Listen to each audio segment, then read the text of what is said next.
Schedule B Part 3 is a classic gotcha. It's not about how much money you had overseas. It's a yes or no disclosure. Did you have a financial interest in or signature authority over a foreign financial account at any time during the year? If yes, you check yes and you list the country. On the EA exam, they love that there's no dollar threshold here. Here's the nuance. Schedule B Part 3 is part of the tax return, so if you don't otherwise have a filing requirement, you don't file a return just to answer these questions. But if you are filing a return for any reason and you had any foreign account connection, you still answer Part 3 honestly. Even a quiet account with no interest income can trigger a yes. Now connect that to FBAR thinking. FBAR has the famous $10,000 aggregate maximum rule, but Schedule B does not. So you can have a foreign account that never hits $10,000 and still must check yes on Schedule B if you're filing a 1040. On exam questions, watch for the phrase "at any time during the year." That's the trigger language. Form 3520 is a different kind of disclosure: foreign gifts and bequests. If a U.S. person receives more than $100,000 in gifts or inheritances from a non-resident alien individual or a foreign estate, Form 3520 is required, and you aggregate gifts from related parties. Big exam tip: Form 3520 is an information return.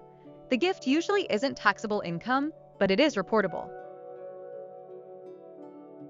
Also learn what does not count as a foreign gift for Form 3520.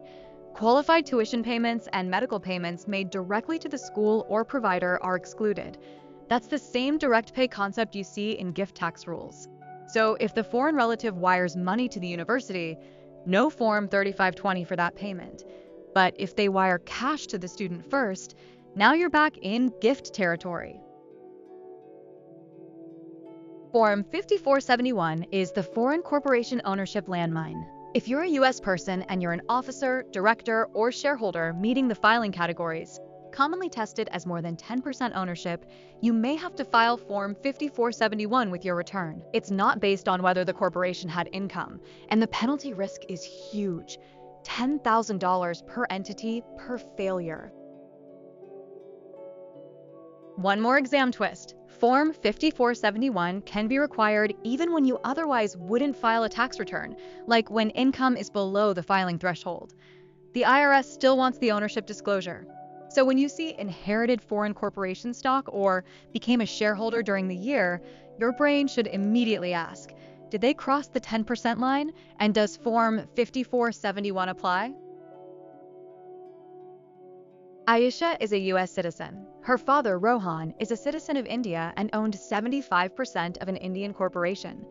During the year, Rohan dies, and his 75% ownership passes directly to Aisha. In addition to her regular income tax reporting, which special form must Aisha file to report her newly acquired ownership in the foreign corporation? Options include Form 1040-NR, the FBAR, Form 5471, and Form 8938. Think about it. The correct answer is Form 5471. Aisha is now a U.S. person with significant ownership in a foreign corporation, and Form 5471 is the main ownership reporting form, commonly tested at more than 10% ownership. FBAR is tempting, but that's for foreign financial accounts, like bank accounts, not stock ownership in a foreign corporation. And Form 8938 is broader, but it doesn't replace Form 5471 when 5471 is required. Which form requires U.S. persons to report various types of foreign assets, not just bank accounts? Your options are Form 8938, Schedule B, Form 8300, or the FBAR. Think about which one covers more than just accounts. The answer is Form 8938.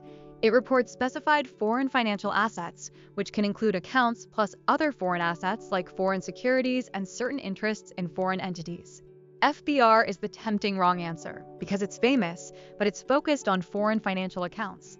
Schedule B Part 3 is just a yes or no disclosure, not a full foreign asset reporting form.